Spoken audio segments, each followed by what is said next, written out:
বাড়ি থেকে বের হচ্ছে তেলের মতো কালো তরল। বছরখানেক ধরে এই ঘটনা ঘটছে, আর এই ঘটনায় চাঞ্চল্য ছড়িয়েছে রাজপুর সোনারপুর পুরসভার 29 নম্বর ওয়ার্ডে। সেই ছবি আপনারা দেখছেন।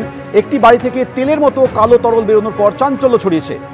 রঞ্জিত হালদার এই মুহূর্তে আমাদের সঙ্গে টেলিফোনে রয়েছে। রঞ্জিত, কি এই কালো তরল? বিশেষজ্ঞরা বা পুলিশ কেউ কিছু কি বলতে পারলো?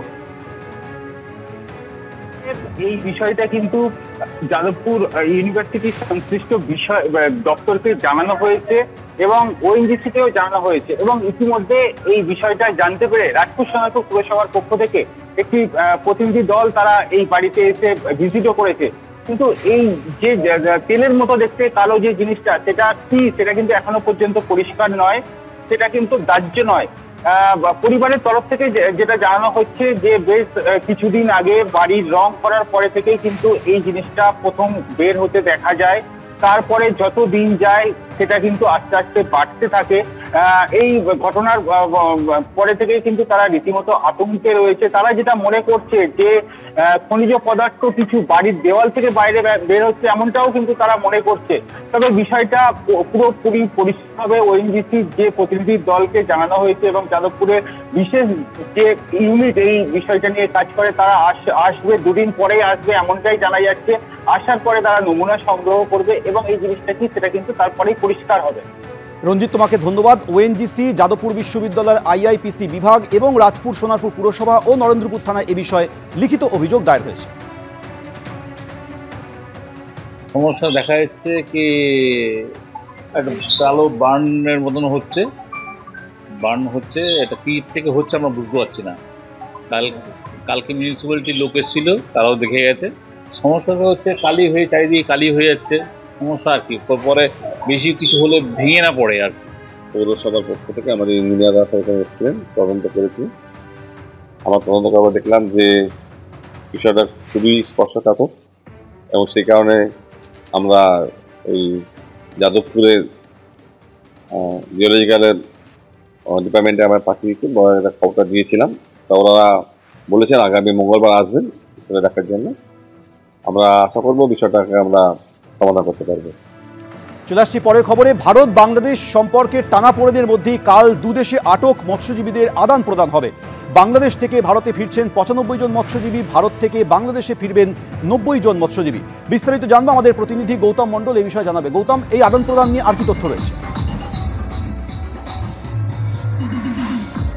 দেখো, এই যে ভারতীয় 95 জন মৎস্যজীবী গত অক্টোবর এবং নভেম্বর মাসে এরা ভারতীয় জলসীমানা লঙ্ঘন করে বাংলাদেশ জলসীমানায় ঢুকে পড়ে বলে একটা অভিযোগ ওঠে। তারপরেই এরা বাংলাদেশের পটুয়াখালী এবং মঙ্গলা এই দুই জায়গায় এরা আটক ছিল এবং জেলে বন্দী ছিল। 95 জন মৎস্যজীবী জেলে বন্দী ছিল এবং 6টি ট্রলার, ভারতীয় ট্রলার বাংলাদেশে আটক ছিল। অন্যদিকে বাংলাদেশের 90 জন মৎস্যজীবী, এর মধ্যে 12 জন ছিল কাকদ্বীপে এবং 78 জন পারাদ্বীপে বন্দী ছিল। তাদেরকেও মুক্ত করা হয়েছে গত 24 তারিখ। এখানে ডায়মন্ড হারবার জেল থেকে 12 জনকে মুক্ত করা হয়। এর পাশাপাশি গত পরশুদিন বাংলাদেশ সরকার এদের বিরুদ্ধে, যে ভারতীয় 95 জন মৎস্যজীবী তাদের বিরুদ্ধে যে অভিযোগ ছিল সেটা প্রত্যাহার করে, মামলা প্রত্যাহার করে এবং মুক্ত করার নির্দেশ দেয়। সেই নির্দেশ বলে আজকের বেলায় পটুয়াখালী বন্দর থেকে 95 জন ভারতীয় মৎস্যজীবীকে রওনা করা হয়েছে, যেটা মনে করা হচ্ছে ইন্টারন্যাশনাল মেরিটাইম বর্ডার লাইন, যেখানে আন্তর্জাতিক জলসীমানা। সেখানে আগামীকাল বেলা 11টা থেকে 12টার মধ্যে বাংলাদেশের 90 জন এবং ভারতের 95 জন মৎস্যজীবী দুই দেশের মধ্যে উপকূলরক্ষী বাহিনীর মাধ্যমে হস্তান্তর হবে। এবং এই যে 95 জন ভারতীয় মৎস্যজীবী আছেন, এদের অধিকাংশই কাকদ্বীপ এবং নামখানার বাসিন্দা। এদেরকে আগামী 6 জানুয়ারি গঙ্গাসাগরে এদেরকে নিয়ে আসা হবে।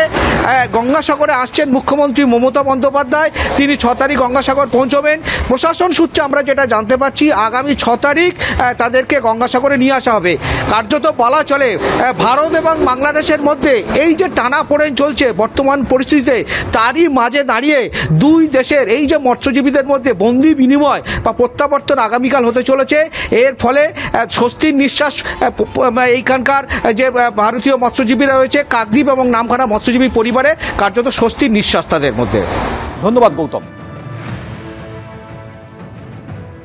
ওদের যে বাংলাদেশের যে 90 জন আমাদের ভারতীয় এলাকায় যে বিভিন্ন স্থানে যে তারা গ্রেপ্তার ছিল, বাংলাদেশ সরকারের কাছে আমাদের যে 95 জন রয়েছে ট্রলার সহ, এদের যেমন ট্রলার সহ এদেরকে নিয়ে যাওয়া হচ্ছে, তেমনি ট্রলার সহ সেই 95 জন মৎস্যজীবীকে এদের বাংলাদেশের যে জলসীমানা তার জায়গায় উপস্থিত করবে।